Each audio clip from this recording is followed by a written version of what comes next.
Okay, recording in progress. Perfect. Thank you all again for joining. This is the Exploring Further session, and I'm your professor for today on LinkedIn. My name is Brian Lon, and so I'm going to walk you through some of the more of the advanced features we have on LinkedIn.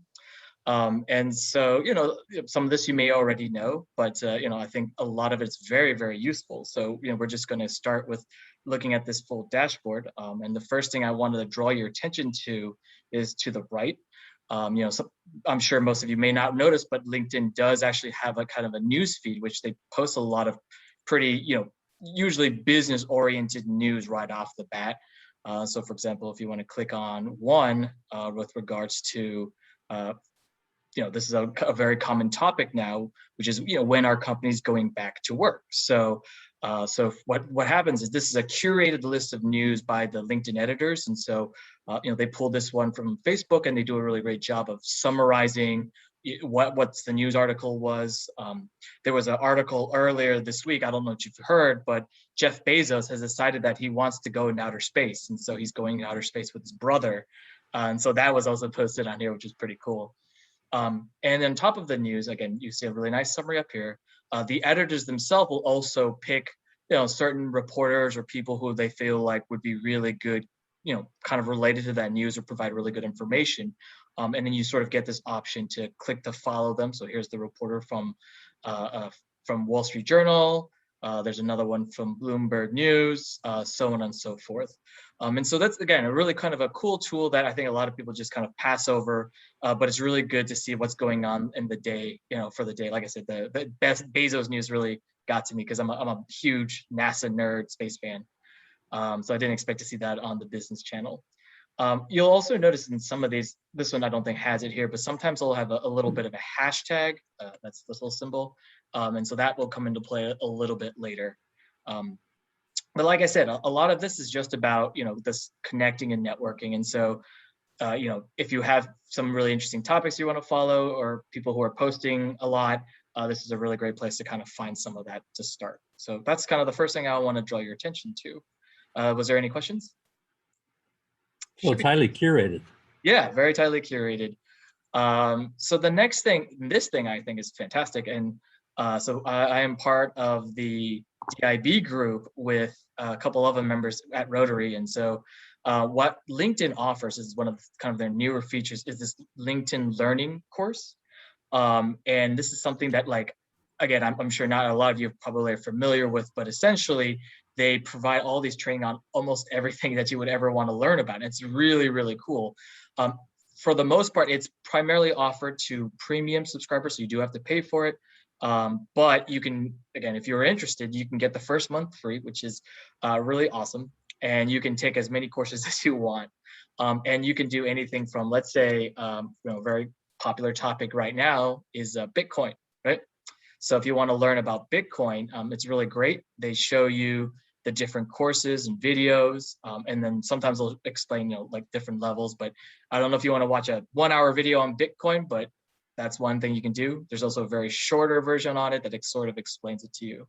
But the topics really, really vary. So like another one is I'm really into music.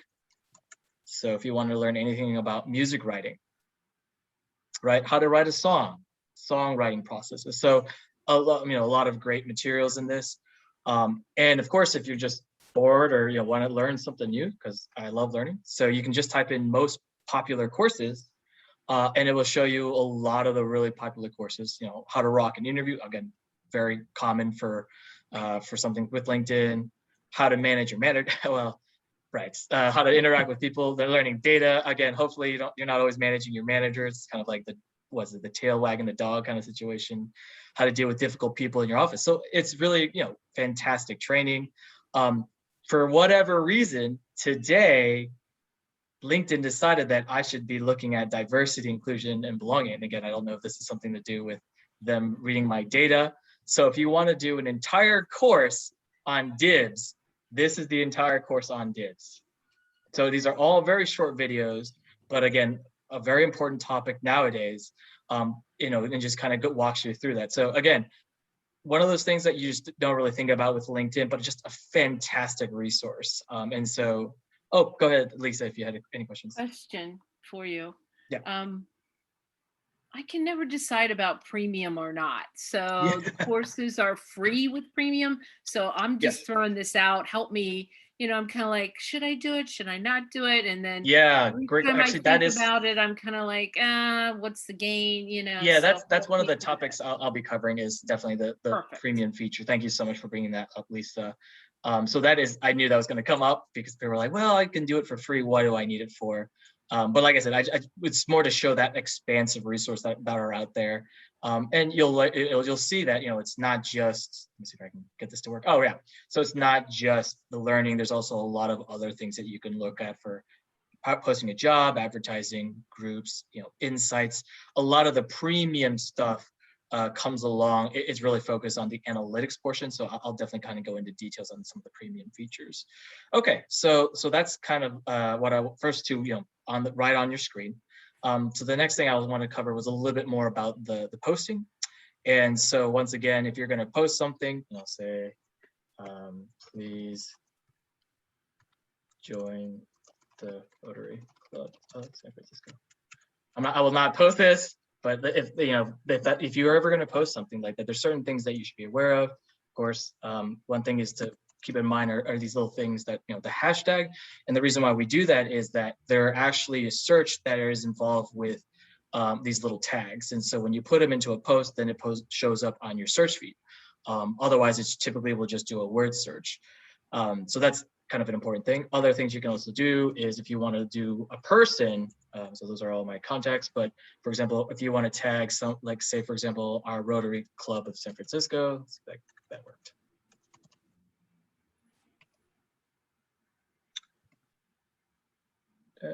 There we go. So here we are, Rotary Club of San Francisco. So then now that's tagged as well.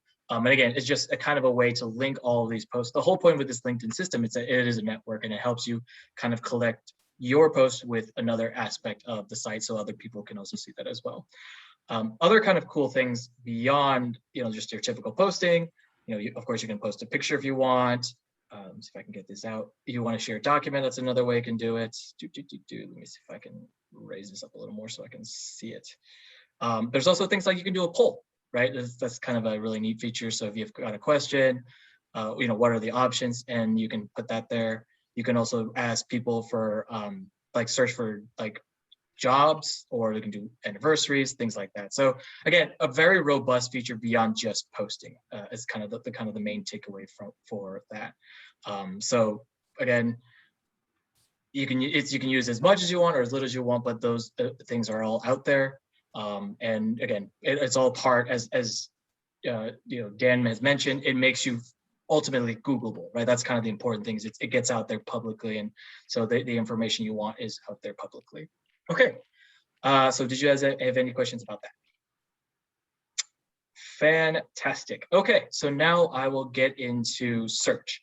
So as you know, you are probably familiar with the general search. So if I wanted to search for someone, say I'm going to search for Dan Davies, I can just type his name, and he's the first one that shows up because he's the first connection to me. Oh, looks like I had a question, or a second.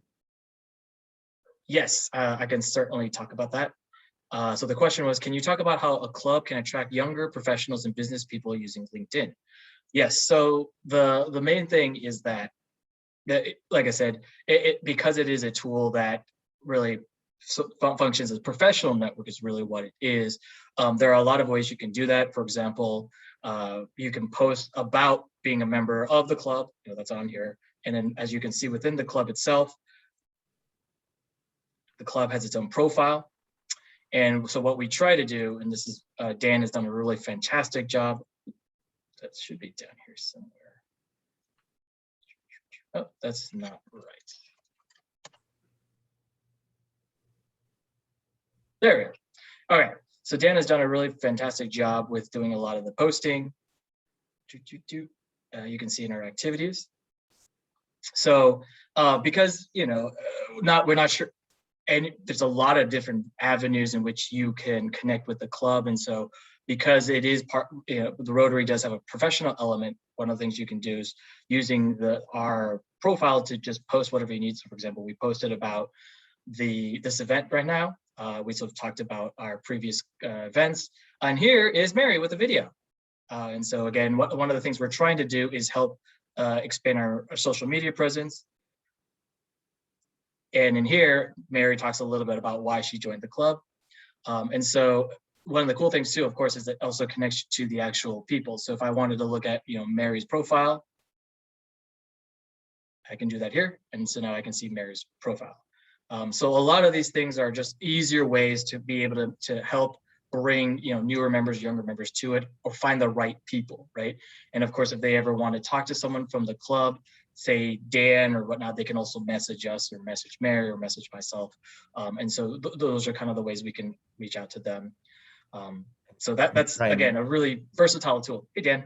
Hey, maybe I can add one comment too Sure. to help answer that question. So I just looked at the demographics on LinkedIn, and it says that 38% of LinkedIn users are between the age of 25 and 34.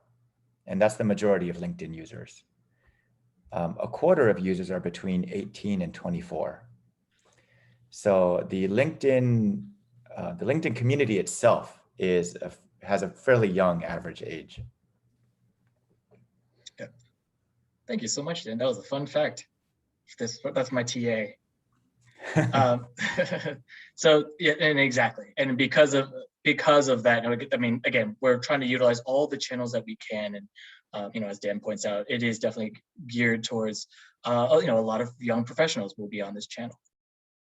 Okay, so I want to go into two more topics: the search and then the premium. So the search, you may be aware, of course, like I said, you can just type in a search tab, or if you're looking for a specific topic, let's say, because I do a lot of investing things, I can just do a hashtag. Oh, I don't know why that did that.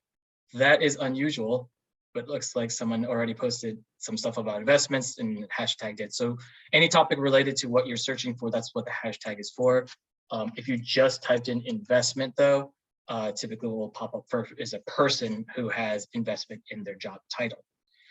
Okay, so, well, let's say, what if you want to search for a vice president, right? But you wanted to search for someone, oftentimes people have like as an assistant to a vice president in their title, or that kind of sort of thing, or an advisor to a vice president, things like that. But you're specifically looking for, vice presidents. Well, what you can do is what are called Booleans. Booleans are these sort of like type of, I guess the like code, not really code, but like simple coding or simple commands like and, or not, that can really help you define your search.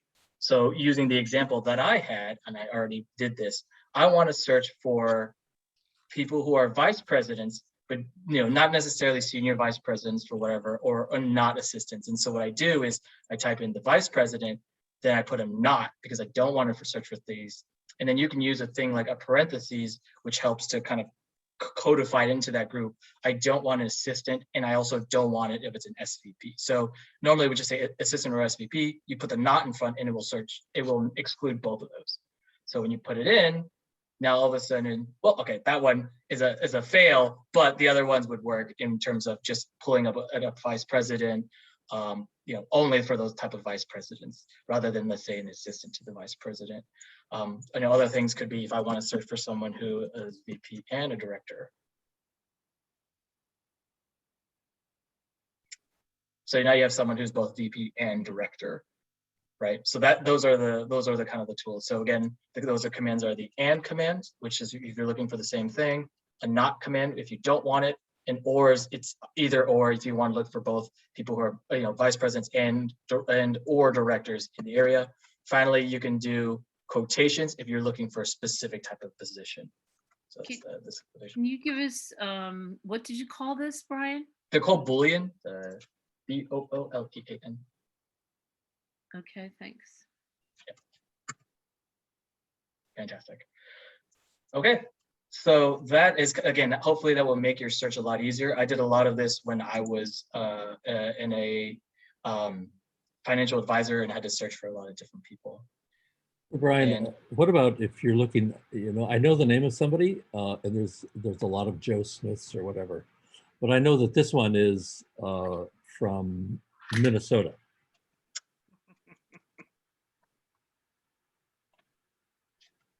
Do you have any other information about Joe Smith from Minnesota? No. There's only 300 of them, Lynn. So we'll do Joe Smith. And because it will likely be a Joe Smith. We do is Joe Smith and Minnesota. So the quote marks on the. Yeah. Now let's say, oh, well, Joe Smith is very formal. So then he doesn't like go by Joe. So now we're just looking for Joseph Smith and from Minnesota. Oftentimes, if you leave it out, the system is smart enough to look for it, but oftentimes it might just do one or the other. So, for example, we've got a William Hines here who he probably only has something from Minnesota. So that's why you want to do something like an and, right? Or if you say, I'm going to look for every Joseph Smith who's not from Minnesota, right? So then that's how you would do that. Does that make sense, Lynn? Yep. Perfect. Yep. Okay. So last thing I want to cover a little bit here is kind of the premium features. So the premium features, just for those of who wanted to know, I was just going to kind of give you a quick thing. So first off, it's typically on an annual basis, you would pay it's $19.99 per month. That's about $20. If you pay on a monthly basis, if you're on a monthly subscription, then it becomes $29.99 or $30 per month. The main, it's useful for a lot of reasons. The main couple of different things are, number one is the analytics portion of it. So if you have someone in your network or you're looking for people who might be looking at your profile, right? I've got a couple of recruiters who've been looking at my profile, so I can see, who has been looking at me. So that's actually pretty interesting. So let me go to here, go view your profile. So look, I am getting some views. Oh, that's great. I got 11 more views today. So it starts actually, it's kind of cool. It sort of trends how much you've been hit on, or viewed upon. And it also will tell you what kind of their backgrounds are as well. So a lot of recruiters, as I mentioned, oh, look who here, right here. Rhonda reached out to me. So you can see things like that on this. So that's really the core piece of it. It's a lot of analytics piece. I don't know, Lisa, if you had a question there. I noticed you're sort of semi-raising your hand. No. Oh, perfect. This is exactly, they keep pushing this view, ability, Yeah. but yeah. I didn't realize the learning was connected to it because I've done one or two of the learnings, but I was just interested in what you thought were the gains. Yeah, like I said, the biggest things would be, for example, if you need to understand if anyone's looking at your profile. So a lot of it's for the job search. I think that's very, very useful. The other thing too is if you want to message someone, you can't do that unless you're connected to them. Right. But when you have the premium one, you're allotted a certain amount of in-mails that you can message them directly to. So that can be really useful. Again, I used a lot of this tool when I was a financial advisor, and I was essentially like cold calling them through LinkedIn, and that was a really great way to do that. The other thing too is on their profile, oftentimes what they'll have is a lot of information about themselves from like a contact information, right? So normally this is I need to change some of this, but like I have very generic information here. With the premium one, then you would get actual phone numbers and things like that. So again, the number one being the analytics piece, number two being kind of more ways to connect.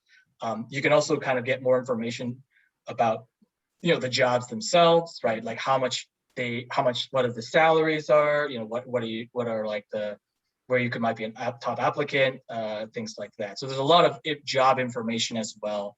Again, they may not necessarily be the most useful to you, but these are the things that would be offered, like if you're looking for a new job, right? So if you go to this LinkedIn salary, you can actually find like the salary, for whatever job you're looking for. And like I said, those are for the core piece, that's what it's for. But then you get the added bonus of the things like LinkedIn Learning and all the other tools as well. So like I said, they do give you 1 month free.